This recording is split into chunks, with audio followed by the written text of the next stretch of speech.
Hey guys, it is Baby Kendle here from Past News By. Welcome to a brand new Clash of Clans video, and I'm going to be trying something new today, so I decided to do a base design video. However, a lot of you have been asking me to do a speed build, so I decided to try one out in today's video. So I'll be doing a speed build of the base, and then after the speed build is finished, I'll be explaining the base just as usual. So if you guys don't want the speed build, you just want the base explanation, you can skip this video to the part where I start explaining. Otherwise, you can watch the speed build.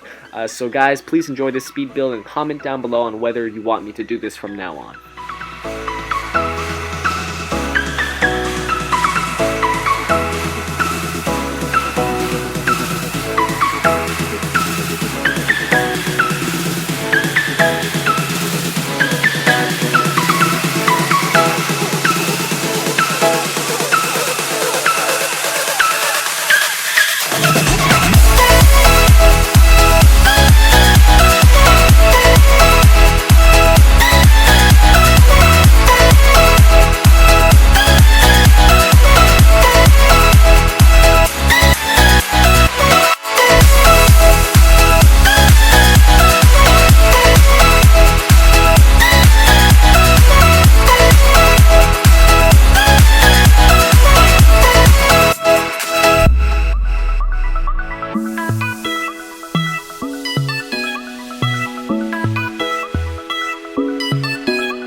So we are back, and I hope you guys enjoyed the speed build of this base. I know this was actually my first time doing a speed build of any base design, so I could definitely use some improvement, and I'll definitely work on that in the future. But this was my first speed build, so I hope you guys enjoyed it. But anyways, let's get right into the base explanation, which is the main part of this video and the reason why I'm making these videos in the first place, to sort of teach you guys concepts of current meta anti-3-star war bases, and hopefully spark some ideas if you want to create your own base, or if you just want to copy a war base that you might need for a war or something. This base is very good. I'm definitely going to explain it in this video.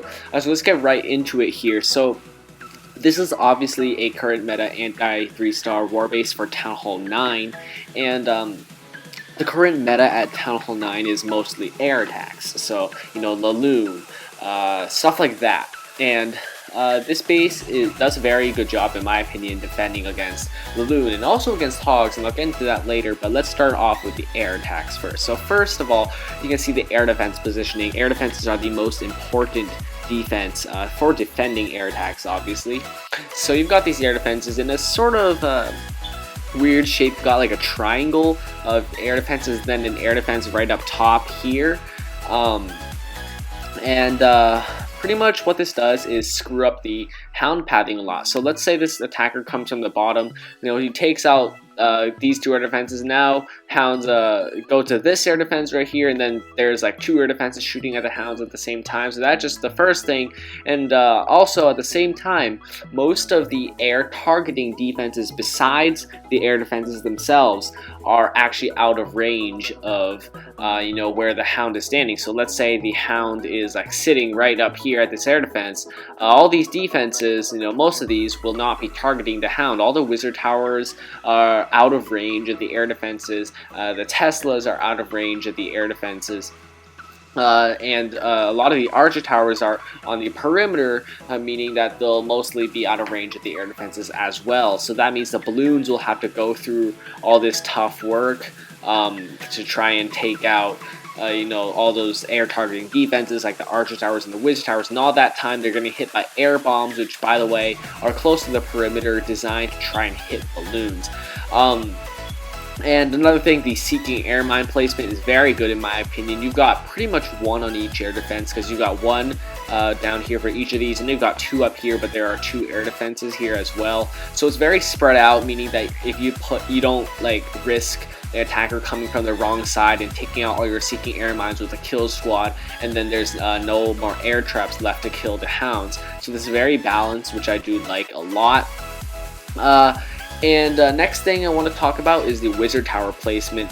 So the wizard towers are placed very far away from the air defenses, and there's no wizard tower farm in this base because it's very easy to take out a wizard tower farm with like a queen walk or like a kill squad or something. So spread out wizard towers I think are very good on this base, and the air bombs are all close to the wizard towers to sort of surprise balloons that might be coming in, except these two up here, but they're still meant to surprise balloons, and if the attacker's not prepared, it'll take out a lot of their stuff. And also these air bombs cannot be triggered by just a random minion coming in. I mean, they're placed pretty well so that like if the guy just wants to funnel or something, he won't accidentally also get an air bomb along with it. So I think that's a pretty neat feature of this base. So next up is the Expo Islands. So Expo Islands are really good at screwing up the hog or loon pathing, in addition to being able to defend bowlers, because bowlers, for example, take this Expo Island. If bowlers are anywhere outside of this wall surrounding this Expo, they will not be able to target the Expo directly with their rocks, because they'll have to get through this wall first, then they can hit the Expo. So pretty neat feature there to keep your Expos safe, and Expos are actually pretty powerful at Town Hall 9, so definitely a very good defense.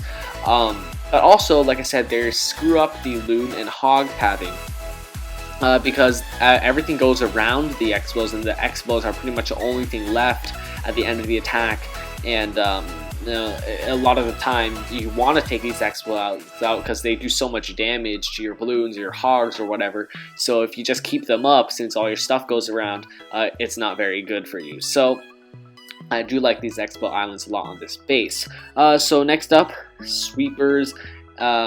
They are both pointed downwards over here, and the reason for that is some people might think when they look at this base, okay, I'm gonna go for a shattered kill squad up top. That means two golems, and then just queen pop LaLoon the rest of the base. So pretty much this is defending against that, because even if the attacker comes from the top, tries to take out these two air defenses, both sweepers are pointed downwards where his hounds and balloons will be deployed, and that means that the balloons will have a lot of trouble getting through these defenses, especially with, like I said, two sweepers, and like I mentioned earlier, the Expos, and everything else I've been saying about this base this whole time.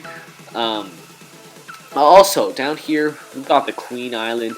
There is an exposed CC right here, as well as the King, so a lot of defense for this Queen right here. So first of all, this King is sort of just acting as a shield against the Queen for suicide heroes, so the attacker can't just drop like his queen or king or anything and just take out the archer queen, because you do not want that trade happening.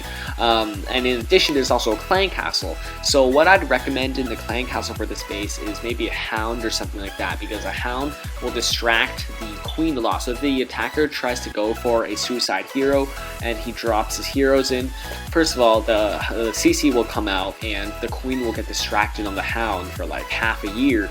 Meanwhile, his king won't get distracted by the hound, but like I said, there is this defending king right here that'll pretty much take the king out, and he won't be able to suicide hero to get this queen. Also, there's this bomb tower right here in the compartment. Pretty much what this is designed to do is defend against skeleton spells trying to take out the queen. Because some attackers might, use just one or maybe even a few skeleton spells. I've actually made a video on this, by the way. People might use some skeleton spells on the queen to take it out and the CC or something like that. But you've got this bomb tower here doing all that splash damage. It can one-shot skeletons, so it's just not going to happen on this base, which is very good. And also this Tesla farm up here, hopping around a bit. We've got 3 Teslas right here, and this is in a very unpredictable location. I mean, let's go to just scout view real quick. I mean, you look at all the places a Tesla farm could be, and like, this is one of the least likely spots that an attacker would think a Tesla farm would be. So I think it's a very good spot for a Tesla farm. Also, it's being protected by storages, meaning that if the Queen Walk wants to try to take this all out, it'll take a long time with these storages. And also, this is like sort of kill zone here with these 2 wizard towers already doing a ton of damage to balloons or maybe hogs that are coming in. Then you add on these 3 Teslas, just a ton of DPS coming at your troops at one time. So definitely a very good place for a Tesla farm. There's a nice kill zone over there. So probably one of the last things I want to talk about here is the compartmental and spaced out defense zones. This actually works very well against most brute force attacks, like maybe gowipe or gowipe or some like mass valk attacks or something, because the Tesla farm is guarded by high HP storages. Like I said, it makes queen charges harder, and overall, I think this base is pretty good. I don't really see anything that wrong with it. I mean, the trap placements are pretty good. We've got the giant bombs and singles, which works very well. This one right here is sort of a surprise one, just to sort of trip the attacker if he's not prepared. I've talked about the air traps, and the spring traps are placed pretty nicely on this base. You can see, especially these 2 right here, very, very well placed. And this one at the Tesla farm, and these 2 up here. And the small bombs are placed on the perimeter of the base, 1 tile away from the wall, so they can kill wall breakers, especially down here when the attacker might try to drop some wall breakers in to maybe do some suicide heroes. So that's not going to happen with these 2 small bombs right there. So yeah, I think that is it for this base design. That's all I wanted to talk about. Like I said, I will do more speed builds in the future if you guys want, so definitely comment down below maybe on what you think I could improve in this speed build. And by the way, before I exit this video, I'm so sorry I forgot to say this at the beginning, but this entire base design was created by SoumilDude from the Supercell community forums. I owe a huge apology for forgetting to include this at the beginning of the video, but I will put a full link to this base in the description. 100% credit goes to him. I'm not taking any credit in this at all. So thank you, SoumilDude, for building this awesome base for me to sort of explain. And yeah, make sure to subscribe to this channel for the frequent Clash Clans content that you will be seeing. So definitely hit that subscribe button right now if you have not already. Like this video if you did enjoy it. Comment down below, like I said, on how I can improve speed builds, and maybe how this base could be improved if you have any tips, if you're a base designer yourself or something. But yeah, let's go put this right back into photo mode so you guys can have one last chance at copying it down. By the way, there are corner huts if you guys hadn't noticed already. But yeah, that's going to be it for this video. I will see you guys later. Peace out.